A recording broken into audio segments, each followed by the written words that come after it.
Hello hello বন্ধুরা, সবাই কেমন আছো? আশা করি সবাই ভালো আছো। সবাই ভালো থাকো, সুস্থ থাকো। আমি ঠাকুরের শ্রীচরণে প্রার্থনা করি। আজকে রান্না করে নিয়ে এসেছি, দেখো আমি কাতলা মাছ আনছিল। সেই কাতলা মাছকে আমি সিদ্ধ করেছি। সিদ্ধ করে সবগুলো কাটা উঠিয়ে নিয়েছি। উঠিয়ে নিয়ে প্রথমবার আমি এই রেসিপিটা বানাচ্ছি। আমি আর কখনো এটা বানাইনি।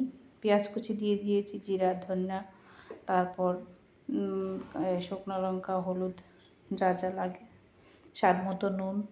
তারপর এটা আমি একটু বিস্কুটের গুঁড়া দিয়ে দিয়েছি, টোস্টের গুঁড়া। তারপর আলু সিদ্ধ করা রাখা ছিল, আলু সিদ্ধ করে সেটাকে আমি কুড়িয়ে কুড়িয়ে দিয়েছি। তো দিয়ে আমি এটাকে কি বানাবো সবাই দেখো।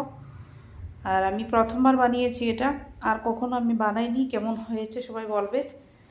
তো আলু দিয়েছি, সিদ্ধ আলু দিয়ে মেখে নিয়েছি সুন্দর করে। এটা মেখে একদম সুন্দর করে মেখেছি সবগুলো মশলা টশলা দিয়ে। তারপর এটাকে আমি একটা সাইজ বানিয়ে নেব, সুন্দর একটা শেপ দেব। এই শেপ অনুযায়ী সেটাকে আমি ভাজবো সুন্দর করে।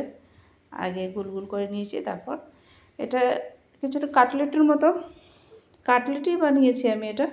কিন্তু কাটলেটটা হয়েছে কি না সবাই বলবে। আমি চেষ্টা করেছি সেভাবেই করার। তো এভাবে করে বানিয়েছি প্রত্যেকটা শেপ।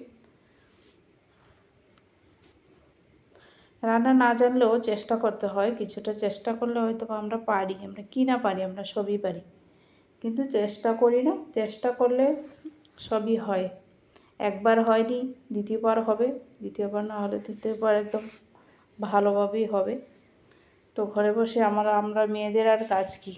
আমরা মেয়েদের কাজ এটাই, কিছু না কিছু একটা বানানো। তো নতুন নতুন জিনিস, তো শেপ বানিয়ে রেখেছি, দেখো কীরকম হয়েছে শেপগুলো। তারপরে এটার উপরে আমি হালকা একটু এই চানা মশলা দিয়ে দিয়েছিলাম।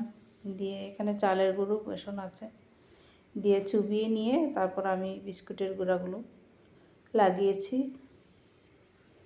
লাগিয়ে তেল দিয়ে দিয়েছি। দেখো প্রথমবার বানিয়েছি তো, তারপর আমি হয়তো বা ওই আগুনটা একটু বেশি দিয়ে দিয়েছিলাম, গ্যাসটা স্টিমটা একটু কমিয়ে দিলে হয়তো ঠিক হতো। আর আমার স্টিমটা একটু বেশি হয়ে গেছে।